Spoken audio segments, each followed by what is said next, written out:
I'm not sure if I just heard Mr. Mathews right that he equated Ray tensing to Sully, but that is around the most ridiculous analogy I've ever heard in my life. But if that's what he's trying to say, so be it. It's hard to go last. I'm sure you all are ready to deliberate and do the job that you were chosen to do. But as an attorney, as you know from all of us, I do have some comments, and I did want to tell you a few of my observations during this trial. There was a Reds game around a month and a half ago, where it was the bottom of the 9th inning, and the Reds were losing 2-1. And there was a man on first, and Billy Hamilton was batting. And Billy Hamilton is around the fastest player in the major leagues. And he had a ground ball in the infield, and there was a play at first base. And the umpire called him out, and the game was over. Reds lose 2-1 because there were 2 outs, and that would have been the 3rd out. But what happened in this case was that the last couple of years, Major League Baseball has adopted instant replay, or video replay. And the Reds challenged the umpire's ruling. The umpires looked at that video, and they determined that Billy Hamilton was safe. So instead of the Reds losing 2-1, it was 2 outs, men on first and second, and Zach Kozar was up. And he proceeded to get a hit, and the runner on second and Hamilton both scored.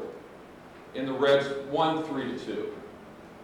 And the reason I bring that up is that if there were no video, the Reds would have lost.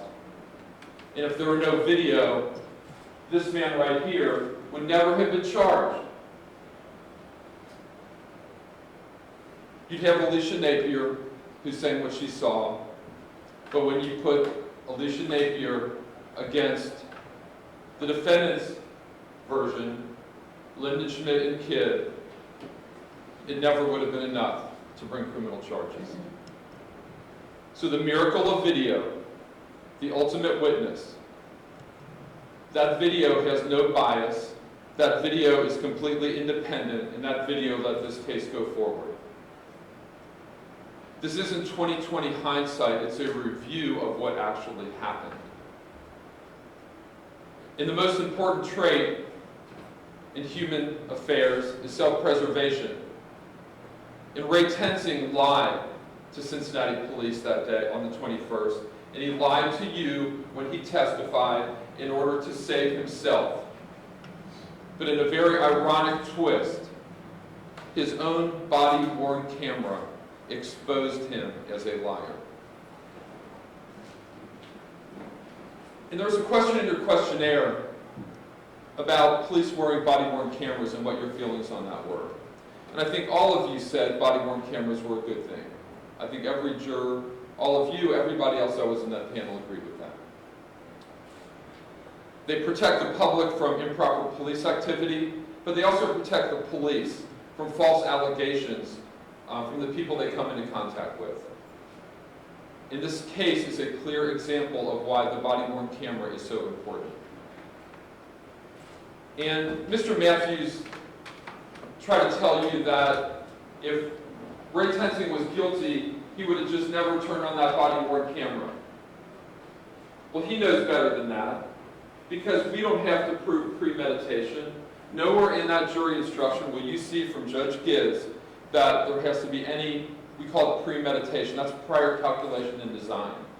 This is just what's called straight murder, not aggravated murder. And are we trying to say that Ray Tensing knew when he walked up to that car what he was going to do? Absolutely not. He did not know that at all. We just have to prove what was in his head at the time the trigger was pulled. It could be that quick, that instantaneous, that impulsive of an act. What was his purpose when he pulled that trigger? Was it because Sam DuBose's death? Zero premeditation is required. You're not going to hear that, because a lot of people that you talk to might say, well, how are you going to prove he's guilty of murder? He didn't mean to do that when this happened. Nobody's ever said that, and that is not a part of this case in any way, shape, or form. There's 2 counts or charges, as Mr. Graffenried outlined. And what I'm going to ask you to do is think of each count or charge as a door. So there's two doors during your deliberations. The first is the murder door, and the second is the manslaughter door. And the law is that you have to consider murder first. That's what Judge Gibbs will tell you. And if you can't agree on murder, then and only then do you go to manslaughter. And if you look at the evidence as a key, and all of you are at door number 1. All of you are there, you're back in the deliberation room, you're at that murder door, you've got the evidence, which is the key to unlock that door. And if the key doesn't fit, or all of you can't get in that door, then and only then do you move to that second door, which is the manslaughter door. If all of you fit into door number 1, the murder door, you stop your deliberations. The case is over, and he's guilty of murder. If all of you can't agree on murder, then you move to door number 2, which is the manslaughter door. The reason I bring this up is that the guilt as to count 2, the manslaughter, is overwhelming. But the law says you have to start at count 1. You can't start at count 2. The only reason we have count 2 is to prevent a miscarriage of justice if you don't agree with count 1. Count 2 is a lesser charge, less serious, and much less of a major charge than murder. Count 2 is there to prevent a miscarriage of justice if you don't agree with count 1. Why is manslaughter so overwhelming? As Mr. Graffin-Reed said, you don't have to show a purpose to kill, just knowingly, which is a much lesser culpable mental state, we call that, than purpose. And there's added factors in that count that mitigate the culpability. And not to use like legal language, but it means to lessen or explain his level of responsibility. In looking at these factors, as Mr. Graffin-Reed pointed out on her board and Mr. Mathews commented on, by Sam DuBose attempting to drive away during the middle of a traffic stop that he thought he was controlling, because as you can tell, he's a very controlling person, isn't he? Was serious provocation occasioned by Sam DuBose that explains why he went to that gun so fast. There was no time to reflect for Ray Tensing because he acted so quickly, using deadly force, so rapidly and inappropriately. The serious provocation. The defendant, Ray Tensing, thought he was being fair. How dare him pull the door shut and start to drive away? He needs to let me handcuff him like I did to the driver before when everything went so well. But no, Sam DuBose didn't do that, did he?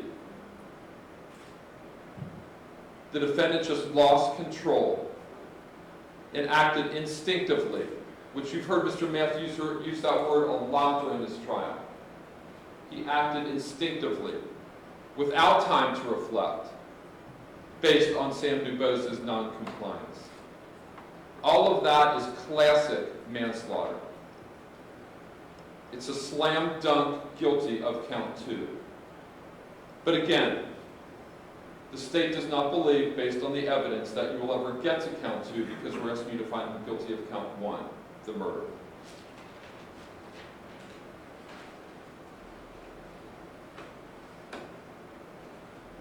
Now, even though Sam DuBose did not drag Ray Tensing, Sam DuBose was dragged through the mud in this trial, wasn't he? Very clearly, it's typical in every murder that we do or every rape, where somehow the victim is blamed. The woman did this wrong. The woman was dressed this way. The woman led the person on. Every rape case, you get that. In a murder, the defendant had weed. The defendant did this. Criticized Ashonda Reed. Well, why was she treated so harshly? But the witnesses, why were they repeatedly asked about these prescriptions or medicine and drugs? Because that was not a factor, because none of it was known to Ray Tensing when he made that traffic stop. It was just an attempt at character assassination of Sam DuBose. And if there was a different type of driver, would the defendant have treated them differently? Now look at who he stopped that day. It was all African Americans for minor traffic violations.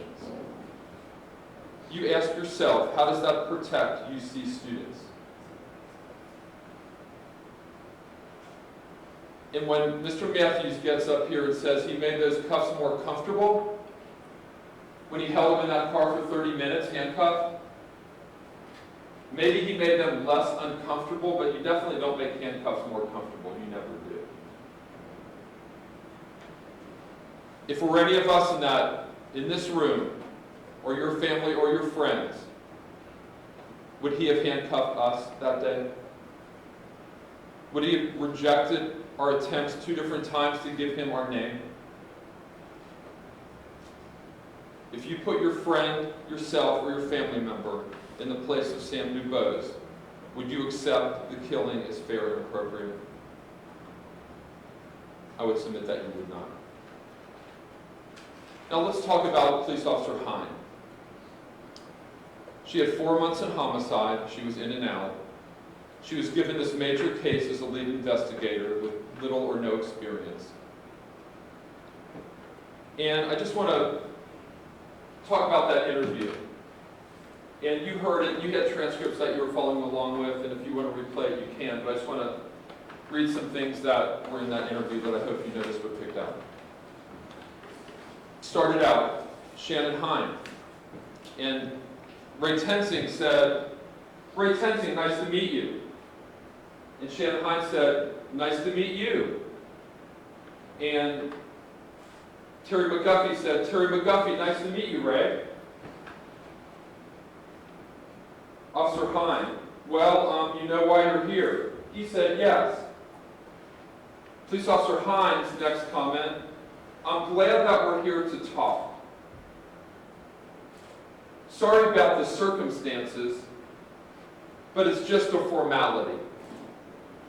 And then Ray Tensing said, "Okay." What did that mean to you, ladies and gentlemen? Is that how these officers would treat a so-called regular murder suspect? When Shannon Hine said, "I'm glad we're here to talk," would she have said that to somebody else? When Shannon Hine said, "Sorry about the circumstances around it," what she really meant was, "Sorry, you just killed somebody." And when she said, "It's just a formality," what she meant was, "Don't worry, you're going to get what you want." When somebody says to you, "This is just a formality," it means that, look, you've got to do this, but don't worry about it. That's what Police Officer Hine said to Ray Tensing in the first couple minutes that she met him. And then, moving on towards the end of the interview, is when Police Officer Hine said, "Okay, will you do me a favor and make your fours, make your 7s look like 7s and not 4s for me?" And Ray Tensing said, "Okay, Officer Hine, only because here you made it look like a 7. Tensing, I'm sorry, I don't know why I'm writing 4. Hine, that's okay. Tensing, is that okay to just do that? Officer Hine, yeah, that's fine. Does Coleraine teach you guys how to write? Tensing, pretty much. Hine, French style 7s? Tensing, yeah, probably writing with the wrong hand too. McGuffey, what are they trying to teach you there? Don't feel bad, I was from Mount Healthy. Answer, okay. McGuffey, not all of us can go to Elder. That's what the discourse was between Officer Hine, Officer McGuffey, and Ray Tensing. Do you think that's funny to joke around about where you went to high school during a murder investigation or a shooting investigation? Or was that all too familiar? Was it just a formality? Was this the good old boy network kicking in? Is this how they would have treated anybody else other than an officer? Police Officer Hines said in her testimony there was nothing inconsistent between what Mr. Tensing said and her investigation. What about Alicia Napier, who they had talked to a couple days before? And she said the Debose car didn't move until after the shot. That's totally inconsistent with what he said.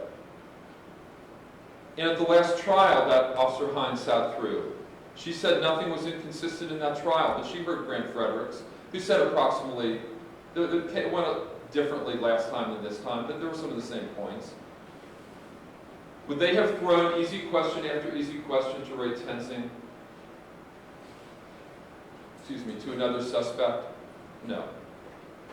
Why not challenge him with the Napier statement? Why not say, wait a minute, Napier said this, you're saying this, which one's true? Why not say, wait a minute, you reached in, you violated your training, what's the deal with that? They didn't ask him any difficult questions because it was just a formality. If you are Sam DuBose's mom, who's sitting back there, or you are Sam DuBose's sister, who's sitting back there, should you be happy or satisfied that a proper interview and investigation was done by Police Officer Hine and McGuffey? Should they be happy for that investigation? In the UC Police Memo of Understanding that Mr. Mathews mentioned, it's UC helping CPD. There's a close relationship between those departments. And what you have are police judging one of their own. It's police judging police. And the police are amazing people. They're incredibly brave, and a lot of them are just incredible people in the work they do for our county. And a lot of the people that I really look up to are police in Cincinnati and Hamilton County. They are way up there to me. And almost every police shooting that we look at is justified. In my office is criticized by a lot of people because they think we call too many justified. However, there must be a safeguard on police because if they review themselves, they can become too powerful. And it's this review of the police and the military, these checks and balances in our country through the judicial branch, which lets you, the citizens, decide whether something's appropriate, is why we do this. Really, this case is about the justification defense, because as much as Mr. Mathews talks about he didn't do this purposely, he was stopping the threat, that's just legal gymnastics and semantics. You point a gun that close to somebody's head and pull the trigger, your purpose is to end their life, regardless of how that's sanitized or what they're trained to do if they try to psychologically in the police academies get them to distance themselves from what they're actually doing, but everybody knows what they're actually doing when they're stopping a threat is ending somebody's life.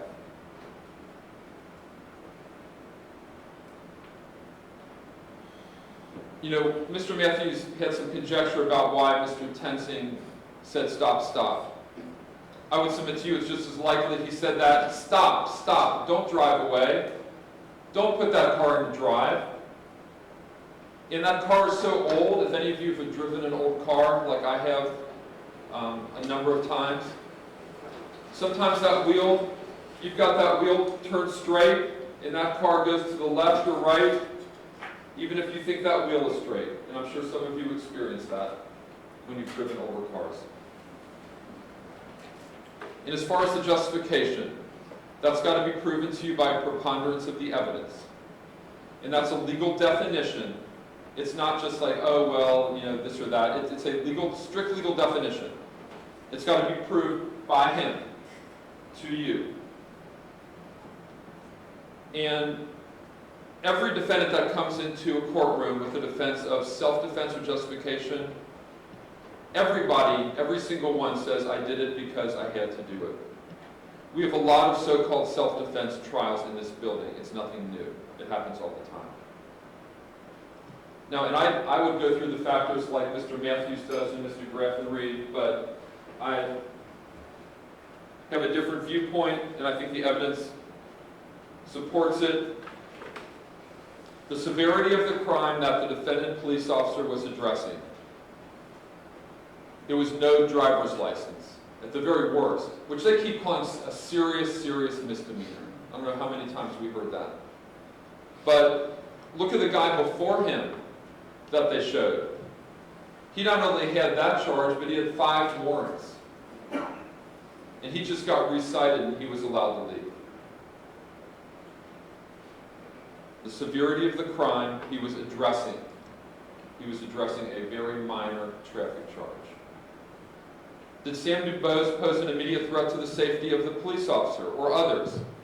Absolutely not at the time of that stop. Mr. Mathews saying he was trying to drive to that secluded area to try to get away and lose him?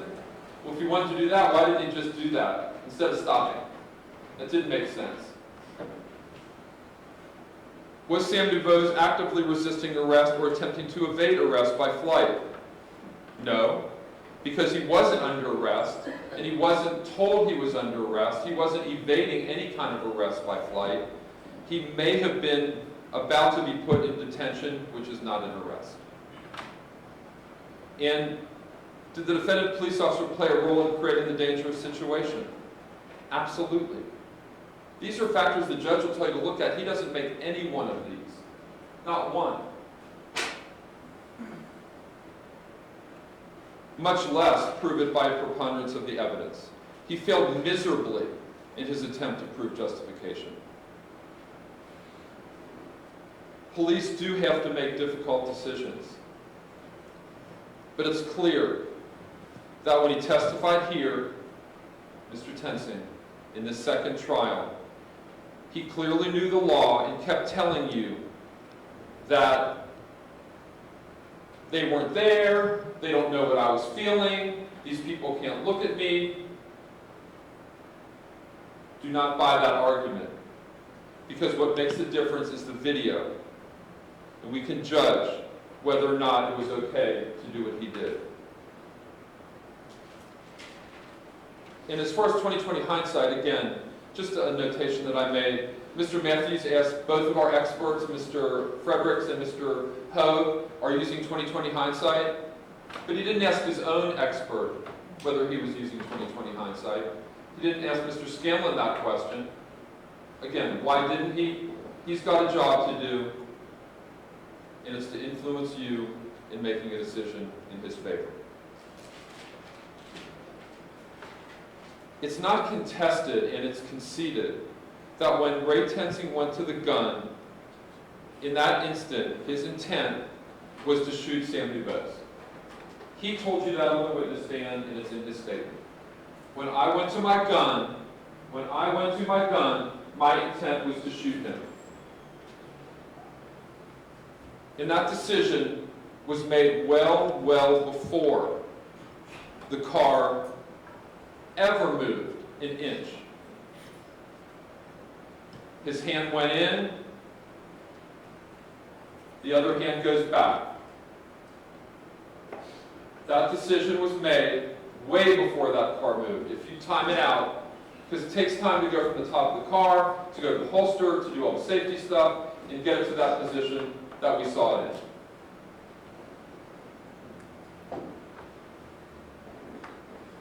So even if it only took a second to get it out, which would be fast, the evidence shows there was no danger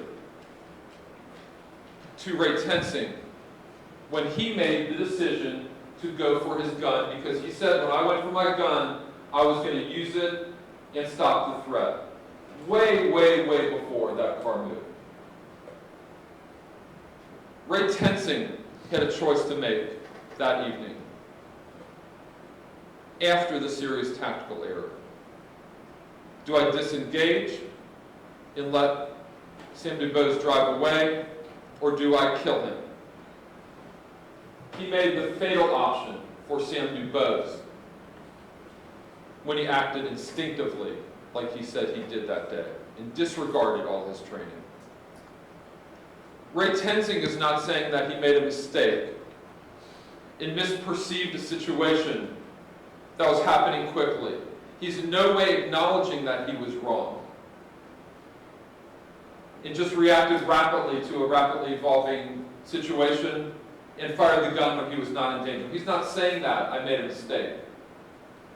He is saying and wants you to believe the opposite. Find me not guilty because I actually was actively being dragged and I had no choice. But only he and Mr. Scanlon say that. And even Mr. Mathews said being dragged is the wrong word. And even Mr. Mathews said that Ray Tensing made a mistake. Ray Tensing didn't say that. To find him not guilty, you must find that he was being dragged and the use of his weapon was his only option. Again, Alicia Napier, she did see what she thought was DuBose or hear shoot Tensing, and she thought she heard a second gunshot. But the beauty of her statement and the bravery of Miss Napier is that her main point is that that shot was made before the car had moved. And maybe it had moved a couple feet, but it's something imperceptible that she may not have noticed. But she made her statement, unlike Ray Tensing, right at the time this happened, a few hours later. She had not seen the video and had not had time to reflect. Looking back, said, you know what? That second shot I thought was probably that car hitting that guardrail. The UC police did not see dragging. Police Officer Kidd even said that he thought Tensing lunged in the car with both arms. Now the defendant tried to demonstrate to you a very casual reach. But Police Officer Kidd saw him lunge into the car with both arms. That's what Kidd's perception was. That's how fast and powerful that movement was into the DuBose car.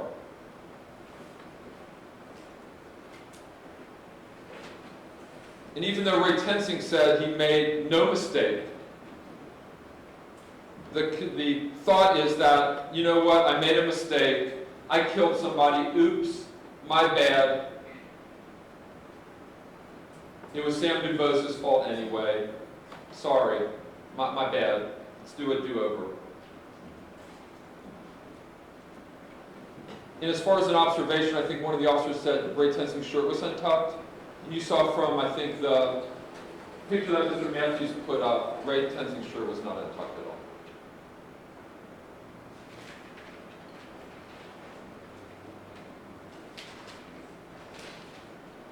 The science is very important in this case. You've got Mike Trimpe, no pain transfer. These tests were done, maybe it would have helped Ray Tensing. Maybe it would have proven a violent contact with that car. And maybe it would have showed that his boots were dragged. And science doesn't lie. It's a testing, either helps or hurts, one side or another. That's not part of science. And it was done to try to get to the truth and the bottom line in this case. And he said there is no proof of any of that. No paint transfer, no drag marks over that rough street. If he was being dragged, would you expect some drag marks, especially on his left boot, if he was being dragged up the street like that? And what Karen Lohman told you is the cause of death caused an immediate lack of movement. So anything that happened after that, why the defense showed you all those slides and kept focusing on Ray Tensing in the street after the homicide, when this other car came by, is irrelevant, because what you have to look at is what happened at the time of the shot. not what happened later. Because Sam DuBose wasn't in control of that car after he was shot and isn't responsible for anything that happened after that. The defense wants you to believe that non-compliance equals not guilty. But that's simply not the case.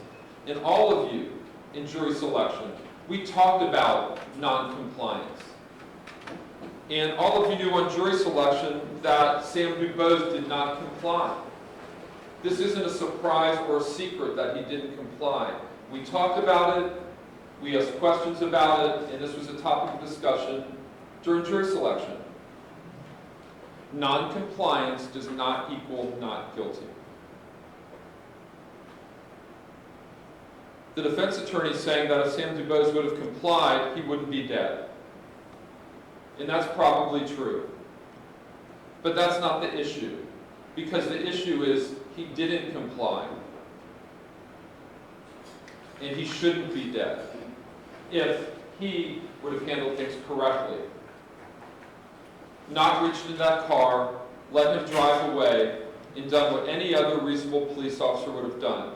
And when they bring up Kevin Crayon, and you look at those factors, there's a 12-year-old boy that was 4 years away from ever being able to drive, that was driving a car that an officer reached in. A 100%, 180-degree different situation than we had here in this case. You cannot compare Kevin Crayon to Ray Tenzing. Did he make a serious tactical error? Did he disregard all his training?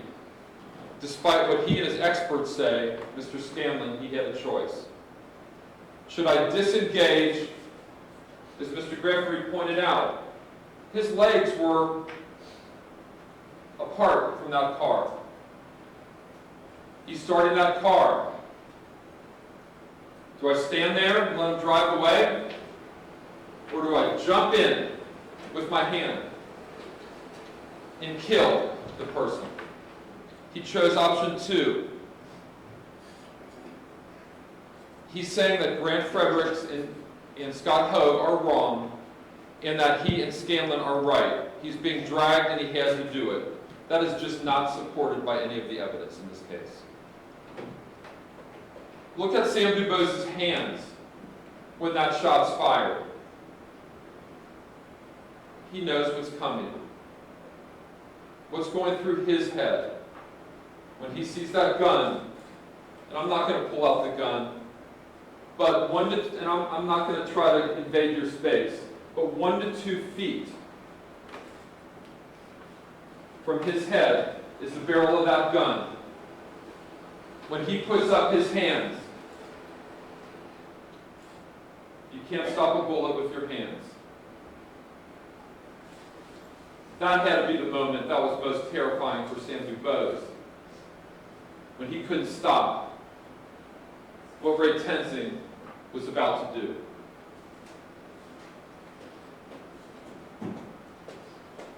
When you get a police job, when you're hired, you don't follow somebody around for a couple days and just start to do the job. Like some other jobs, you go in, you get hired, you maybe watch the person for a couple days, then you do it. When you're a policeman, you go 6 to 7 months through certified training.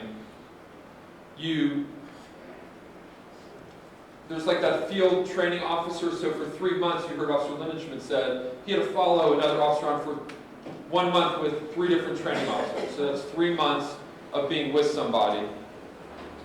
Then you've got additional training as you go. Like we heard Chief Hughes talk about, this was additional training that Ray Tenzing underwent. And remember, he was a Green Hills officer prior to that. So Ray Tenzing is not a rookie officer. He's had a lot of training and a lot of experience. Police officers are trained to make split-second decisions all the time.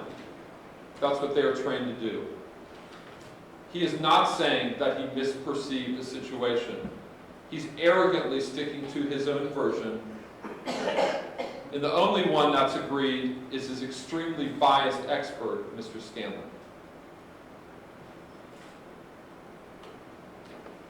from Sergeant Asbury to Police Officer Kidd, to his own trainer from Caliber Press, Chief Hughes, which is a nationally recognized company. All of them say they stand for the proposition of never to reach into a car. That's what he was taught, regardless of what he says. And if you look at it from the perspective, as Mr. Mathews said, a reasonable officer, and be objectively reasonable, clearly Ray Tensing fails. And if you look at Ray Tensing's actions and reactions after the shot was fired, there's no remorse. There is no, oh my God, what did I do? It's all very cold and antiseptic. There's no regard or concern for Sam DuBose in any way. He was not treated as a person, he was treated as a crime scene. And as he lay dead with a bullet through his brainstem, he is gulping down water in a police car, complaining that his arm is a little bit tingly. That's what he's doing. At the same time, Sam DuBose is taken out of that car and laid down in the street with a sheet over. There's no real pain or discomfort to Ray Tensing as he's being slowly driven to the hospital while Sam DuBose is put in a body bag. Because Sam DuBose was trapped in that car during that stop, and he was an easy target when his car became his coffin.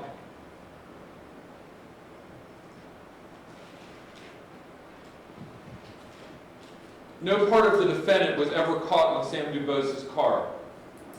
He keeps talking about his armpit, I think he brought up, that somehow was held up on the car, his armpit area, and his shoulder was somehow against the rearview mirror. But there's absolutely no injury to these areas in any way. There's no injury seen, there's no injury complained of, there's nothing wrong with his armpit or his shoulder that are supposedly the focal points of him being trapped in that car. And he got a thorough exam by a doctor, and these were not things that he complained of or was in pain in any way. He lied to the police and he lied to you during his testimony. And it's insulting to the evidence in the video that he can take an oath in a courtroom in front of all these people and try to fool you with his fake sincerity. Because the evidence clearly does not support his contention in this case. No one is disagreeing that Sam DuBose should have complied. Again, there was no surprise in this evidence. The issue is, and we knew a long time ago, recognizing and accepting the non-compliance. A reasonable, objective police officer, how would they have handled that? And they would not have done what Ray Tensing did. As far as the quality of the experts are there to assist you in your understanding of the case because of their education, training, and background. It's kind of funny that Mr. Mathews never asked Mr. Roeder to be an expert witness, but the other witnesses, Fredericks, Hogue, and Scanlon, we all agreed that they were expert witnesses. Both Scott Roeder, he never tendered, and we never agreed that he was an expert. But when he said, and hopefully you remember, when he said that Mr. Mathews, I think on redirect, showed a picture of that car in the middle of the street, the car going the other way, and said, well, let me look at that car, do you see the brake lights? And Mr. Roeder said, yeah, I see those brake lights. And Mr. Mathews said, what's that mean to you? And Mr. Roeder said, obviously that car was stopped. Well, that car wasn't stopped. How many of you have driven down a hill, and when you drive down a hill, you tap on or your brakes are slightly on because you don't want to fly down that hill? He lost all credibility when he said obviously that car was stopped because the brake lights are on. And if he brought up and name dropped Johnny Cochran one more time, and I'm sure Johnny Cochran was a great attorney, but he's been deceased since 2005. So you've got Grant Fredericks and Scott Hogue against Scanlon. Only one forensic video analyst, Grant Fredericks. His testimony was uncontroverted. Because Hogue and Scanlon are just use of force experts, they're not forensic video analysts. And Scanlon is extremely biased for the police. He shot 3 people. And before this incident, he testified 3 times for the police. 2 times he has now testified for Tenzing, so a total of 5 times. And he said 2 times he offered to testify for other officers, but they declined. Do you wonder why they declined? Seeing his performance in here on Friday, why those officers didn't want anything to do with him? Grant Fredericks said he's 50-50 between supporting police and rejecting their opinion. Around half and half. Scott Hogue told you prior to this case, he's testified 12 times. 11 times for an officer, and only 1 time against. This was only the 2nd time he's ever testified against an officer. He said there was a serious tactical error in that once in the car, once his arm was in the car, even though he made that error, he could have and should have disengaged. That's what Chief Hogue said. 11 times for an officer, 1 time against. Who is impartial in this case? Whose expert opinion should you rely on? And Chief Hughes personally taught the class where was stressed never to reach into a car. Sergeant Asbury, who was a defense witness. Most times he's a state's witness, and I think the evidence shows he was extremely credible. And he talked about his training. And he said he was told never to reach into a car. And I asked him, well, have you ever done it? And he described to you that if somebody's OD'd, maybe deceased or unconscious from like a drunk driver, that he will and has reached into a car from the passenger side. And he explained to you why he did that. And he also told you the one time when he was a rookie officer in 2005, there was somebody shot. And they followed the car that dropped the person off the hospital. And he had a chance to reach into that car when that person started the car and attempted to leave. And what did Asbury do? What Tenzing should have done. Stay where you are, let the car go, and pursue. They had the license plate, they had the name, they had DeShonda Reed, they had Sam DuBose's image captured on body cam. He would have been easy to find. But he acted instinctively.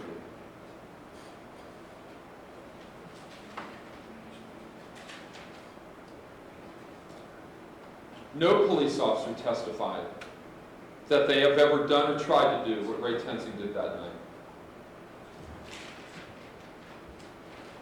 You all saw his attitude and demeanor during this trial. He acted sad. He acted like he was crying. And do you recall when he recited his accomplishments to you on Friday about his background? It seemed almost word for word what he said in his statement. But on his statement on July 21st, there was no tears, there was no remorse, there was no crying, there was no emotion. It was very matter of fact. Why? Because it was just a formality, wasn't it? Because he's going to get what he wants.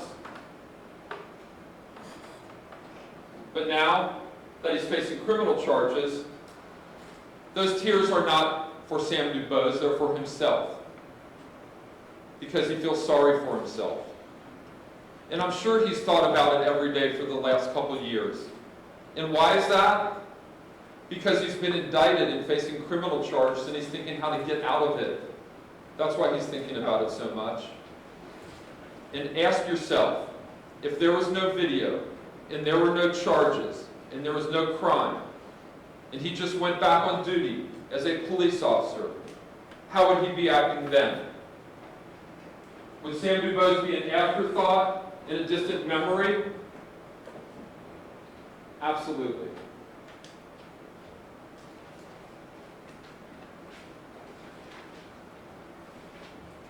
Ray tensing is saying that his conduct should be legally excused, permitted, and justified. If you or your family work for like a bigger company or employer, there's something called the Fmla, the Family Medical Leave Act, that the company must keep open your job for a period of time. And your absence is legally permitted and justified in that case, for an illness, a pregnancy, or for other medical reasons. Jury duty, you may not get paid, but your employer cannot fire you for being on jury duty. If a student has their wisdom teeth out and misses a couple days of school, you get a note from the doctor that that excuse is legally justified and permitted.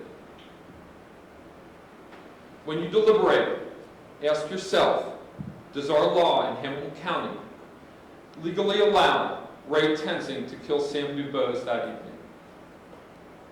By signing a not guilty verdict, you're saying and signing that doctor's note for Ray Tensing,